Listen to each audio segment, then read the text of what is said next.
Maravilha, sejam bem-vindos. E a gente começa aqui falando sobre o tema de vendas, um tema muito importante que, se você parar para analisar, qualquer empresa que não vende quebra. A empresa que não vende, ela vai para o saco. Não tem como prosperar no mercado sem vender. E essas pessoas aqui são pessoas que conhecem de vendas de várias naturezas e a gente vai poder conversar aqui no dia de hoje. Deixa eu começar aqui fazendo uma rodada com todo mundo, começando aqui com o Thiago. A importância das vendas. Essa pergunta vai para todo mundo, começando aqui com o Thiago. Cara, eu acho que se tivesse uma coisa que de fato transformou a minha vida, tanto a pessoal como a corporativa, teria sido, de alguma forma, se dar bem, né, no mundo de vendas. Então eu acho que eu sempre fui um bom vendedor, né? Eu sempre fui um bom vendedor, eu sempre vendi bastante, isso aqui me ajudou a chegar até onde eu cheguei, mas eu descobri que se eu quisesse chegar até um próximo patamar, eu deveria não só aprender sobre vendas, mas sim aprender sobre modelo de vendas. Eu sempre fui muito bom em vender, mas nunca fui tão bom assim que era modelos de vendas. Isso é algo que veio mais recentemente, né, nos anos mais recentes. Então assim, a importância é, se você não vende, você não tem um negócio, se você não tem negócio, você não prospera, se você não vende, você não traz resultado, logo não faz sentido você crescer numa organização. Eu acho que não tem nada mais essencial do que vendas, né? Eu só acho também que, na minha concepção, vender um pouco menos para vender sempre é muito melhor que você vender muito para você vender poucas vezes, né? Então eu acho que isso daqui foi um dos pilares mais importantes em relação à venda na minha vida, tá? E eu acho que é algo que eu levo para as pessoas que estão ao meu redor. Consistência e longo prazo nas vendas. Exatamente, ao invés de uma única bala de prata, né? Ou seja, um grande lançamento num determinado momento e depois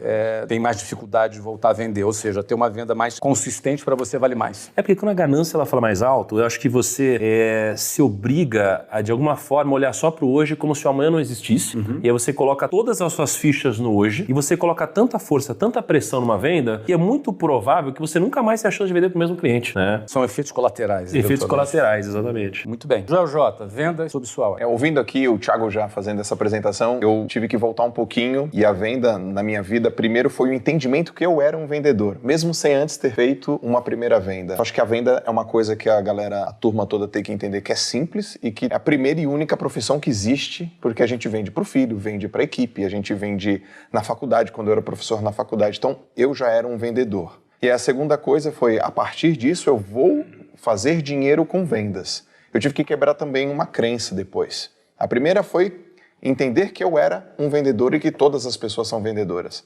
A segunda é, vender é legal, vender é bom, porque quem não vende é quem não confia nela ou quem não confia naquilo que faz.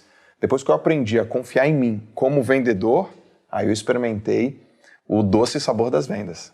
E qual foi o momento que você percebeu, eu sou um vendedor? Houve algum momento específico? Em 2006. Em 2006 eu estava em Santos, eu era um educador físico e eu trabalhava numa empresa. Foi a primeira vez que eu recebi uma proposta oficial de ser contratado como personal trainer. E aí uma pessoa falou para mim, eu gostaria que você fosse o meu preparador físico para uma competição que vai acontecer daqui a 4 meses. E aí tecnicamente eu falei, eu vou te preparar, porque eu sei fazer o programa de treino. Ele falou, e quanto custa? E eu não consegui falar o preço. Foi ali que eu percebi, eu preciso me desenvolver na área de vendas.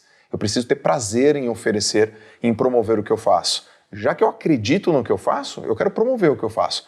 Então, nesse momento, eu percebi que as vendas elas tinham que entrar na minha vida de uma maneira intencional e não de uma maneira reativa. Muito bem. Puxa, e vendas?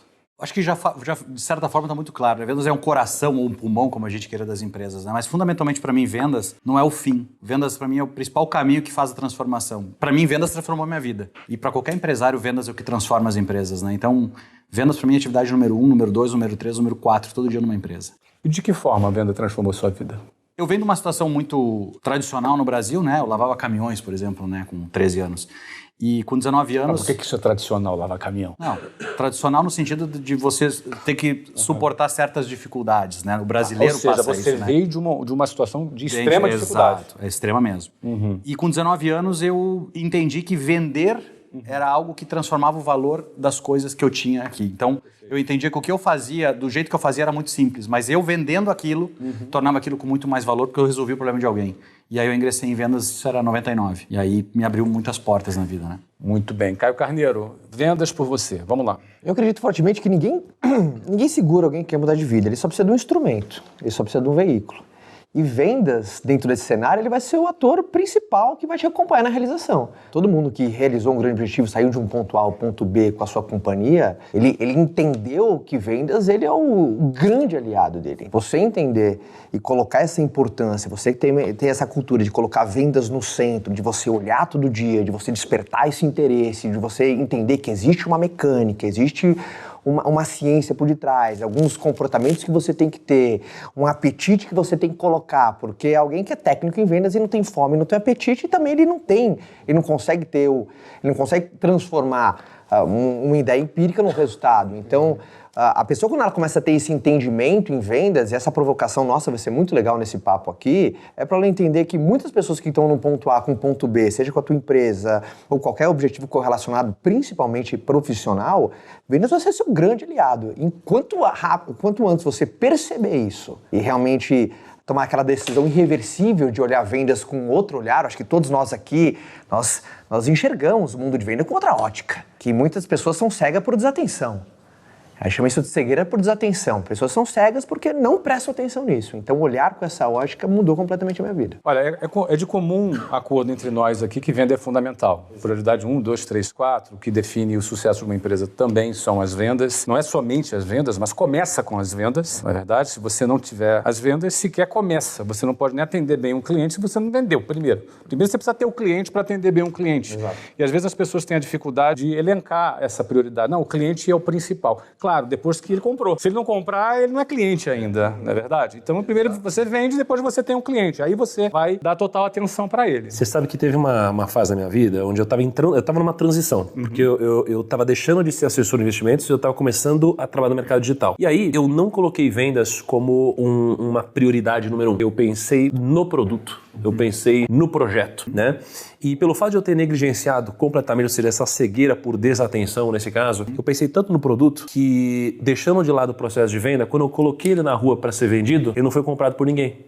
Então eu pensei tanto no produto que, deixando de lado o processo de venda, acabei não tendo cliente para atender. Então, assim, é tão importante. Você já tinha experiência em vendas, mas isso é mais comum do que se parece, porque muita gente acha que produto bom se vende sozinho. Se eu cuidar bem do produto, o produto, por ser bom, ele vai se vender sozinho. Isso não é verdade. Isso é um mito. É um mito. Mito brutal. Porque o cara não sabe que ele existe. Então, como é que ele vai comprar? E o grande efeito colateral desse mito é as pessoas transferirem uma responsabilidade que é sua para o seu produto. Uma injustiça enorme. Quando as pessoas transferem a responsabilidade que era dele para o teu produto, o teu serviço, às vezes é a maldição do produto ou serviço bom. Porque fala, não, meu serviço é tão bom que se vende sozinho. Quando o cara fala isso, eu falo assim, esse tá deixando muito dinheiro na mesa. Tá pelo seguinte, desculpa, Carlos, já vou para você. Tá pelo seguinte, pelo fato dele estar vendendo até satisfatoriamente, ele não enxerga a cegueira pela desatenção, tá aí. O que ele está deixando de vender. Sim.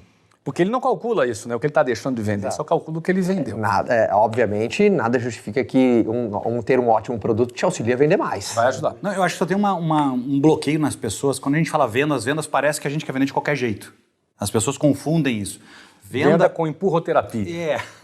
Boa colocação. O que é mais importante entender, a razão de existência de qualquer negócio é transacionar. Perfeito. Isso é vender. Então, a minha empresa só existe se eu transacionar. Obviamente que eu vou ter todo o cuidado de ter a melhor oferta, o melhor discurso, a melhor geração de valor. Mas eu acho que as pessoas acabam vendo vender como sendo algo ruim. Eu acho que tem um pouco do bloqueio que nem ganhar dinheiro, sabe? Perfeito. Eu acho que o empresário que não entender que toda atividade que ele faz vai me ajudar a vender mais, ou seja, se eu melhorar a relação com o cliente, vai fazer vender mais? Provavelmente. Melhorar a qualidade de produto? Vai? Provavelmente. Então, se ele não tiver focado que tudo que ele está fazendo é para isso, provavelmente ele não vai ter o resultado. E eu vejo muito bloqueio nisso, né? O que o Carlos está falando é ser intencional nas vendas, ou seja, vou melhorar a qualidade do meu produto porque eu quero vender mais. Vou melhorar o atendimento ao cliente porque também eu vou vender mais atendendo melhor o meu cliente. Vou ser mais inovador no produto porque assim também eu vou vender mais. E o produto é bom, não se vende sozinho. Aliás, esse é o primeiro mito que a gente mata aqui, já no início de conversa. Produto bom não se vende sozinho.